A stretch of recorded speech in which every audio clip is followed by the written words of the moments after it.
Hello Libra, Sun, Moon, Rising and Venus signs. Kamusta kayo? Sana po nasa mabuti kayong kalagayan. Welcome back po sa Star Tarot. At kung bago kayo rito, welcome din po kayo. Please subscribe, like, share my videos and leave me a comment po kung nakaresonate kayo. Thank you. So ito po yung inyong situation. This is your challenge. This is your advice. And ito po ang inyong outcome. Ayan. So, 8 of Pentacles, napakaganda kasi nagpapakita lang dito kung gaano kayo kasipag, ka-diligent, ka-tiyaga, sa inyong pagtatrabaho. Kasi parang may perfectionist kayo kung magtrabaho, Libra. Kaya napakagaling kasi yung trabaho ninyo, you are working so hard talaga at ginagalingan ninyo. No? Kaya naman, hindi malayong magkaroon kayo rito ng tawag dito, yung magandang bunga ng inyong pagtatrabaho. You are going to be recognized. One day, you will be recognized by your employer. You will be promoted, yung mga ganon, or pwede kang mabigyan ng scholarship para mas maging magaling ka pa sa field na iyong ginagalawan, or po pwede rin na mabigyan ka dito ng pay raise, or other employee benefits, pwedeng mabigyan ka ng mga ganon dahil sa sipag at tiyaga at galing mo magtrabaho. So, feeling ko dito ang karamihan sa inyo, ini-enjoy ninyo yung trabaho. Although parang sa ngayon, parang marami, siguro marami kayong tinatrabaho, marami kayong ginagawa, maraming task, yung nakaatang, sa balikat ninyo. So, po pwedeng ganon. Pero, despite that, talagang nagsisipag kayo, nagtsatsaga kayo, para na maging magaling, maging maganda, maging efficient, at maging productive kayo at the same time. So, yung challenge nyo lang dito, Libra, is 9 of Wands.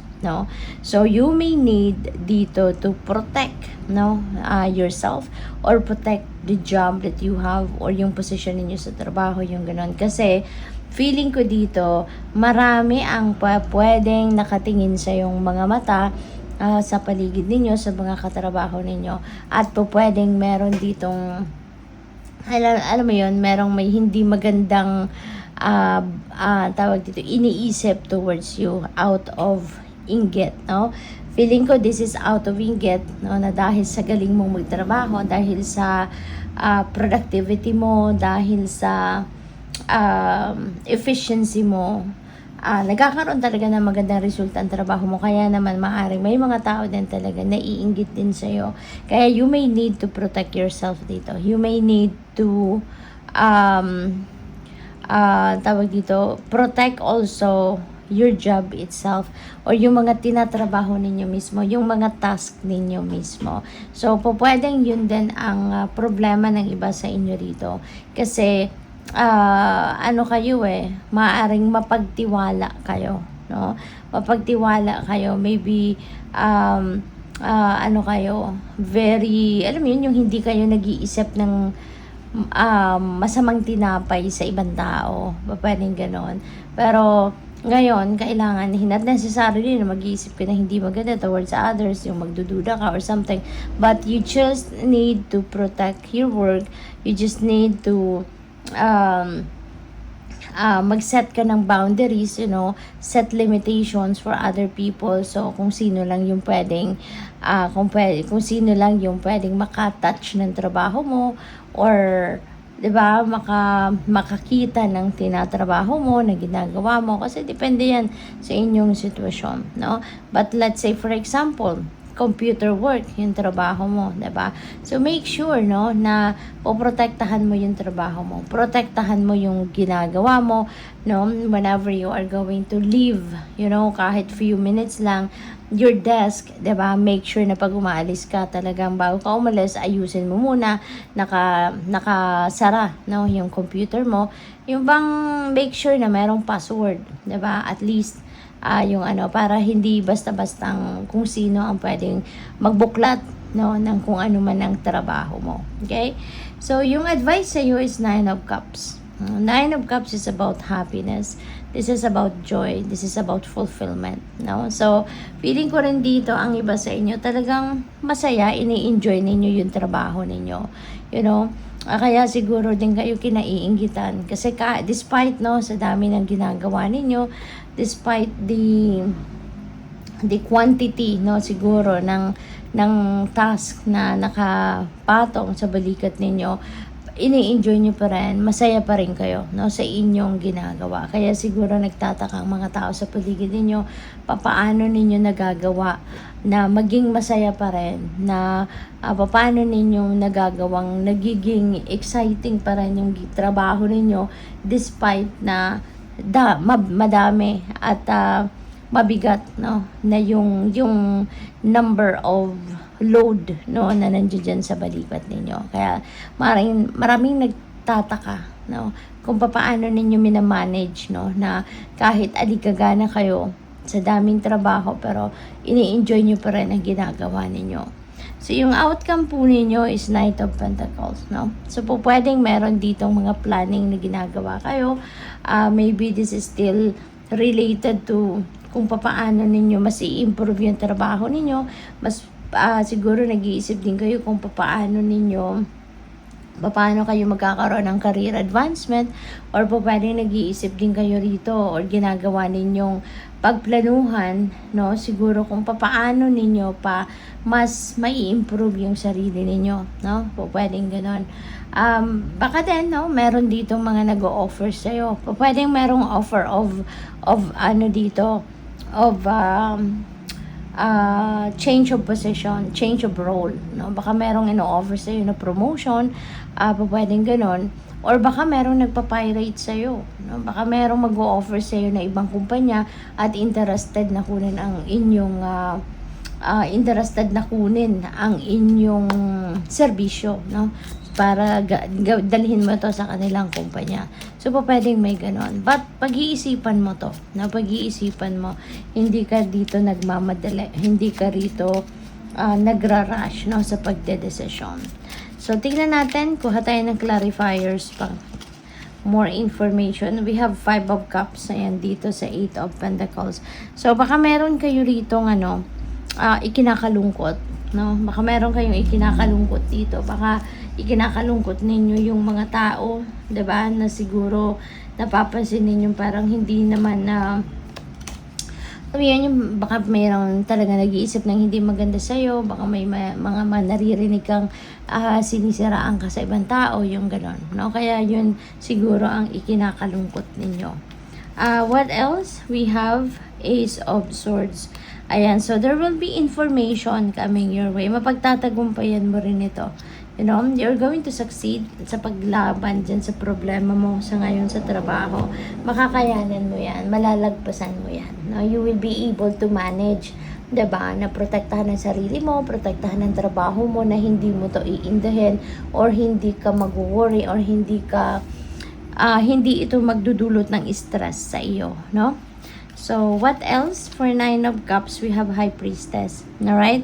So, dito naman sa High Priestess, divine guidance ito, no? You are divinely guided at pinapakita or binibigyan ka rito ng siguro ng visions, divine guidance, pinapadalhan ka dito ng mga intuitive messages, intuitive nudges, no? Libra, para nang sa gayon magabayan ka, no, kung ano na ang dapat mong gawin, anong mga bagay ang dapat mong asikasuhin sa ngayon, no? So, sa inyong Knight of Pentacles naman, we have 6 of Swords. Ayan, so may relocation, ano, may relocation, may travel. Ang iba sa inyo dito, Libra, siguro baka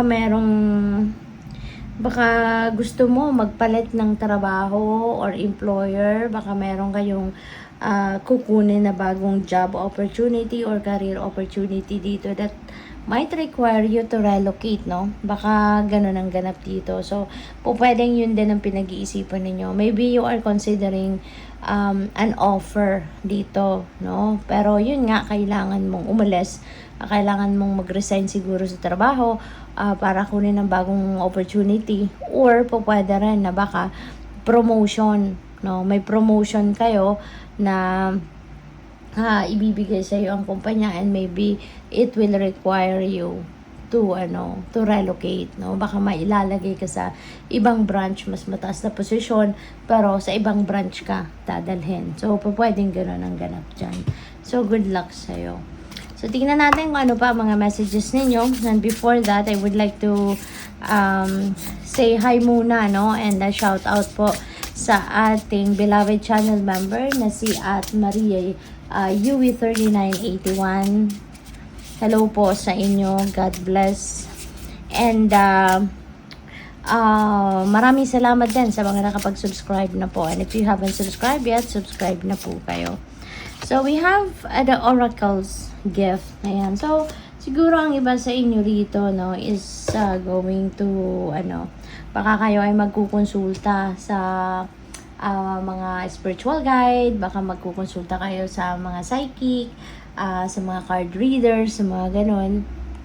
Magpapagabay siguro kayo through cards, no? So, pwedeng ganun ang ganap dito. Or baka kayo mismo ito, no? Baka kayo mismo yung na-activate na ang